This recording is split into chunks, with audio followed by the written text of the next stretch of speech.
If I told you that most heart attacks happen in people with less than 50% artery blockage, would you believe me? That the majority of sudden cardiac deaths occur in people who feel completely fine? That you can pass a stress test with flying colors and still drop dead a week later? This is the deadliest misconception in cardiology. People think plaque builds up slowly like a clogged pipe until one day it closes completely. That's logically sound but biologically wrong. Your body masks the danger right up until it kills you.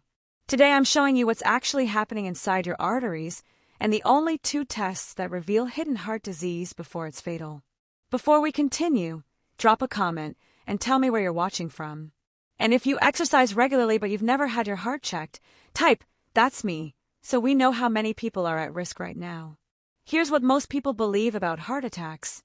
They think plaque buildup is like a bathroom sink getting clogged. The pipe gets narrower and narrower over years until one day the water just stops flowing. They assume they'll feel it happening, that they'll get chest pain or shortness of breath as the opening shrinks. This makes perfect logical sense, but it's biologically incorrect. And this misconception kills people every single day. Let me explain what's actually happening. Your heart is a muscle that demands more oxygen than almost any other tissue in your body. To get that oxygen, it relies on a network of vessels wrapped around it called the coronary arteries. Early anatomists thought these vessels looked like a crown, which is where coronary comes from. But think of them as the root system of a tree.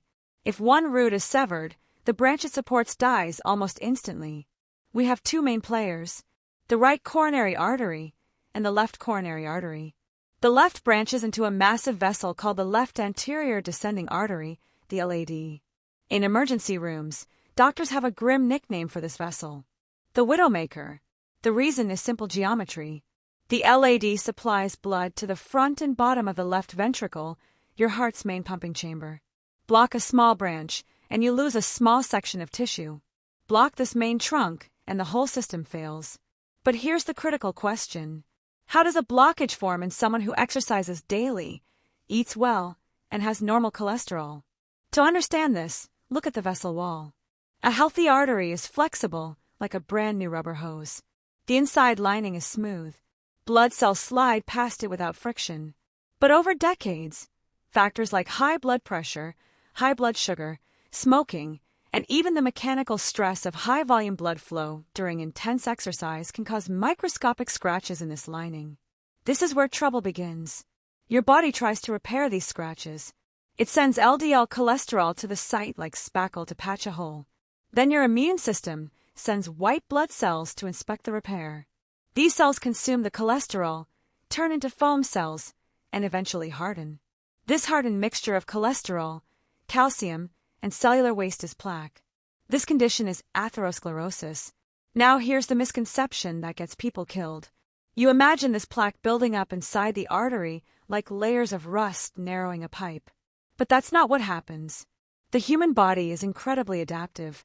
As plaque grows, the artery wall actually stretches outward to accommodate it. This preserves the opening for blood flow. It's called positive remodeling. This means you can have massive amounts of plaque, but the tube itself remains open. Blood flow stays normal.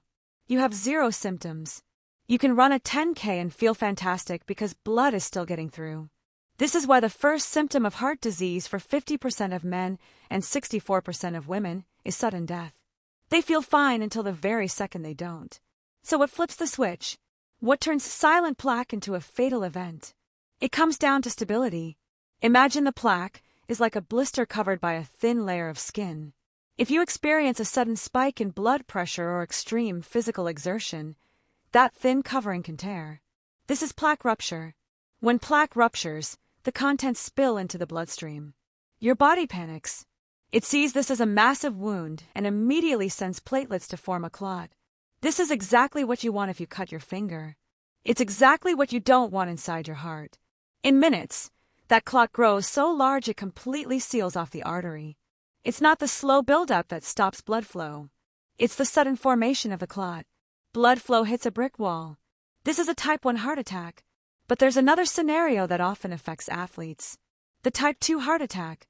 Consider a 50-year-old runner. Normal cholesterol. During a race, he doesn't feel crushing chest pain. He just feels weird. His energy drops.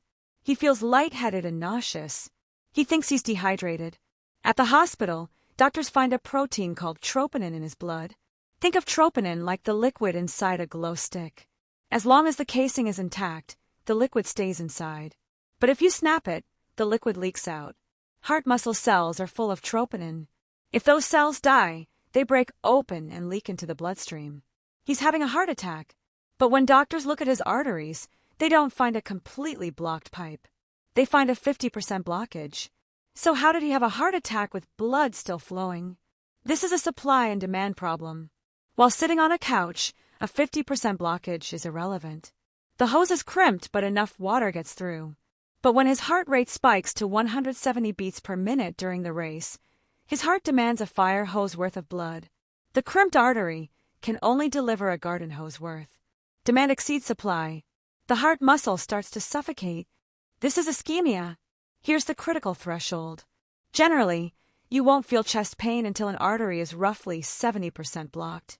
Below that, your heart compensates. Above that, you might feel tightness walking upstairs that goes away when you sit. This is stable angina. It's your body's check engine light. But here's the deadly part. Most heart attacks occur in people with less than 50% blockage because soft plaques are more prone to rupturing than big stable ones. So if you can't feel it, how do you find it? This is where most people fail. They rely on standard blood work and maybe a stress test. But standard blood work only tells you the ingredients in your blood. It doesn't tell you if they're sticking to your artery walls. And stress tests only catch severe blockages that are already limiting blood flow. They miss the soft, unstable plaques that are most likely to kill you. You need better data. The first test is a coronary artery calcium score, or CAC score. This is a 5-minute CT scan that looks for hardened calcium in your arteries. A score of 0 is perfect. It means no detectable plaque. A score over 400 is a ticking time bomb. This test costs about $100 and requires no contrast dye. Every adult over 50 should have this done. If you have risk factors like high blood pressure, diabetes, or family history, get it done at 40. But the CAC score only catches hardened plaque. It misses soft plaque, the invisible, unstable blisters that haven't calcified yet. For that, you need a CT angiogram. This scan uses contrast dye to light up your arteries and show exactly where plaque is building, how much there is, and whether it's stable or unstable. This is the ultimate early warning system. It reveals hidden disease years before you'd ever feel symptoms. In the emergency room, doctors say time is muscle. After 20 minutes of blocked blood flow, irreversible damage begins. After 90 minutes, heart tissue turns to scar. Scar tissue doesn't pump. To save the muscle, you have to recognize symptoms. Men usually get the classic presentation: chest pressure radiating to the arm. For women, it's more subtle: extreme fatigue, shortness of breath, or even intense acid reflux. If you feel a sudden sense of doom, don't ignore it. Call for help immediately. If a blockage is found, cardiologists can perform a procedure called PCI. They thread a tube through your wrist, find the blockage with dye, and inflate a balloon to compress the plaque. Then they deploy a stent, a metal mesh scaffold that holds the artery open permanently. This saves lives every single day. But the goal is to find the problem before it becomes an emergency. Here's your action plan. Control your blood pressure to stop mechanical damage to artery walls. Manage your blood sugar to prevent inflammation. Keep moving. Exercise builds collateral circulation, backup routes that can save your life if a main artery fails. And most importantly, don't guess if you're healthy. Use the technology we have. Get a CAC score. If it's elevated, get a CT angiogram. Know what's happening inside your arteries before your body's ability to adapt runs out. The healthy heart attack is almost always a tragedy of ignorance. People assume fitness equals heart safety. It doesn't. You can be disciplined, active, and health conscious and still have dangerous plaque building silently. The difference between life and death is knowledge. And knowledge requires looking. If this information could save someone's life, share it. Hit that like button and subscribe for more evidence-based health content. Comment below and tell me, have you ever had a CAC score or CT angiogram? If not, what's stopping you? Let's start a conversation about actually checking our hearts instead of just assuming they're fine. This is about taking control before your body's incredible ability to compensate finally runs out. Get checked, know your risk, and give yourself the chance to fix the problem before it becomes fatal. I'll see you in the next video.